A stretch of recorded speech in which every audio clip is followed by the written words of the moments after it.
What is the creepiest thing you've witnessed that convinced you of the paranormal world? 1. After my grandmother passed away, I immediately moved into her house. I invited some friends over to play Dreamcast and have a few beers. From the start, I made it clear that the only rooms they were allowed in, besides the kitchen and the living room, were the bathroom just up the stairs. We were playing UFC on the Dreamcast when I saw something walk from my grandmother's art room to the bathroom. It wasn't a shadow so much as a dark gray silhouette. I paused the game, looked around, did a quick head count of my friends and went back to playing. About 10 minutes later, I saw the same figure walk from the bathroom back to my grandmother's art room. A few people looked up the stairs too. I paused the game again and asked them to describe what they had seen. They said they saw someone walk from the bathroom to the room just off the hallway. I looked around, did another head count, the same number of people were there, and just said, "It must be my grandmother." My friends were like, "Your grandma is cool with us partying in her house." I replied, "Oh, well, she died 3 weeks ago, so I don't think she's going to care too much." That freaked a lot of people out, and a few folks left, but I never felt weirded out or anxious about it. I'd occasionally see the silhouette after that. I would talk out loud about my day when I came home from work and just lived my life until I moved out a while later. In the moment though, I was thinking, what the fuck is in my house? The person was walking around like they were familiar with the place, and outside of our gatherings, we didn't allow people in our home. 2. Creepy intense blue-eyed people. I've posted this before, but it's worth sharing again because I still haven't been able to figure it out. I was a sophomore in college and I walked into my math class like any other day. I sat in my usual spot, about 4 seats in on the 3rd row. Even though we didn't have assigned seats, there was always a girl sitting 2 seats to my left, with an empty seat between us, and her male friend to her left. They seemed to be good friends, always laughing, and there was never any reason for me to be concerned about them. On this particular day, I sat down, got my spiral and pencil out, and quietly sat there, looking forward and thinking about what I was going to do after class. Suddenly, I got an eerie feeling. I looked to my left and my heart practically stopped. The girl was staring straight at me with a blank face, and her eyes were shining like a bright piercing electric blue. They were shining like lasers, nothing at all natural. I can't explain it accurately. I was basically paralyzed and couldn't move or say anything. I eventually blinked and looked forward, then looked back, and the girl's head was turned back toward her friend as he was talking again. About 2 years later, I was with some friends and we were driving to a restaurant.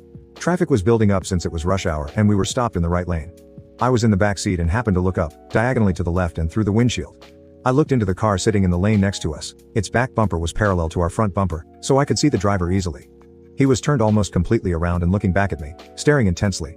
Even from that distance, I could see his eyes were that piercing, bright, laser-like blue, and I froze again. Just like the last incident, I was eventually able to blink, look away and then immediately look back. The man was turned forward, the light had turned green, and we all started moving. It's now been about 20 years and I haven't experienced anything like that again, but it fucked with my mind for a while. 3. It was a very early morning in December. I think it might have been the week of or just before Christmas. It was quiet and snowy, one of those mornings where no one is outside or even awake in their homes. The sky was clear with very few clouds, and the moon was still up.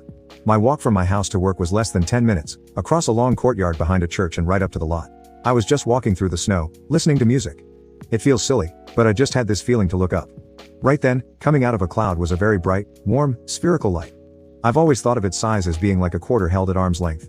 It was just beautiful and radiant, like a candle glowing without any flickering or sputtering. I was completely lost in its light. It came out from the cloud and seemed to almost stop, right there over me. At this point, I started to lose my mind. I was shouting in this open snowy field, pointing and just completely flabbergasted. I fumbled with my phone, and it clicked in my mind how shaky cam footage of unintelligible lights existed. Just as I was starting to take my first steps, it then gently started to move again, did a very neat U-turn, and disappeared over some trees. There was no noise, no fanfare, nothing. It was just silent, beautiful, and it felt so unattached to the world around it.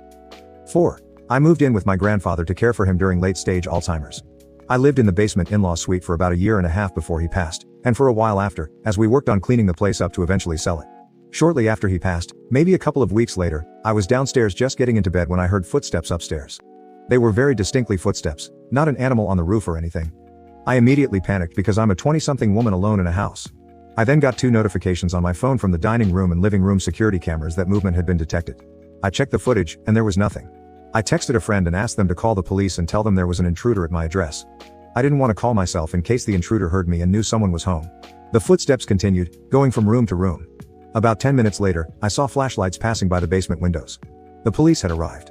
My friend called me back and said the police told them to tell me to come to the back door, so I did.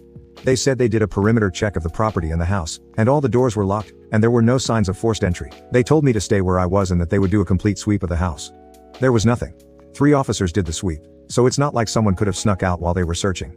The upstairs of the house was down to the studs at this point, and there wasn't an accessible attic, so there were no hiding spots. I didn't sleep for 3 days after that incident and I still don't have an explanation. 5. I worked at a school. The site was fairly large and the buildings were old, dating from around 1850 to 1920. The building I was in had been used as a World War I hospital for people to recuperate from shell shock. One Saturday, I went in to prepare some things for the next week and to walk my dog, as the school's grounds are huge and a nice place to walk. My classroom was at the front of the building at the top of the main stone staircase. There was also a much smaller rear staircase, presumably for the staff, at the back of the building. It was narrow and winding, with a larger height between each step. There were 2 classrooms upstairs at the front and one at the back. I had been there for a few hours and was alone.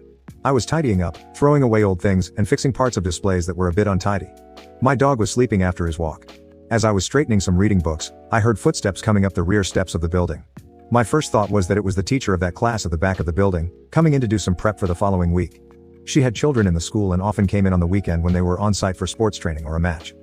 I had emailed her earlier about something or other, so I decided to go and speak to her to let her know I was there, so as not to startle her, and to discuss the email. I got about 6 feet from the door to her room and began to speak to announce my presence. "Hiya, just wanted to let you know I'm here too. I sent you." As I rounded the corner, I noticed the lights were off. The building had automatic lighting when you walked into a room, and as I walked in, her room was empty. Confused, I walked back out and checked the copier room, which was a small room on the long corridor between the front and back of the building. I thought I would have heard her in there, but I guessed I must have missed her as I walked past. As I opened the door to the copier room, it was obvious she wasn't there. Then I heard the footsteps on the stairs again, right at the top. I poked my head out of the copier room, and there was nothing there, even though the noise was clearly coming from exactly where I was looking.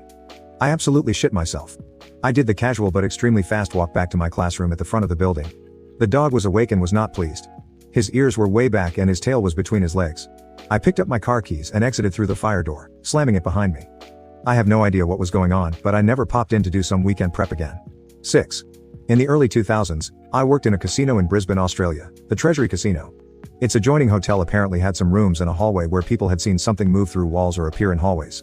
One night shift, probably around 3 a.m., I went for a break, and one of the kitchen cleaning crew was in the employee dining room.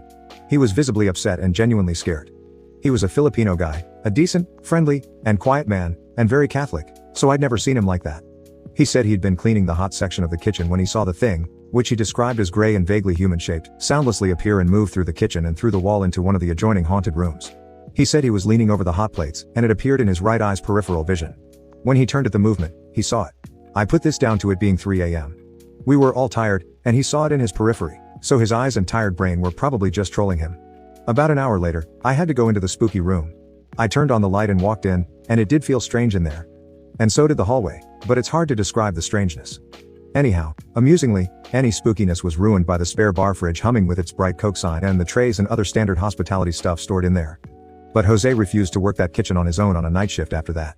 Make of it what you will, it was definitely an odd night, but paranormal? I don't know, I am not sure. 7. This happened about 10 years ago and I've never told anyone but my wife.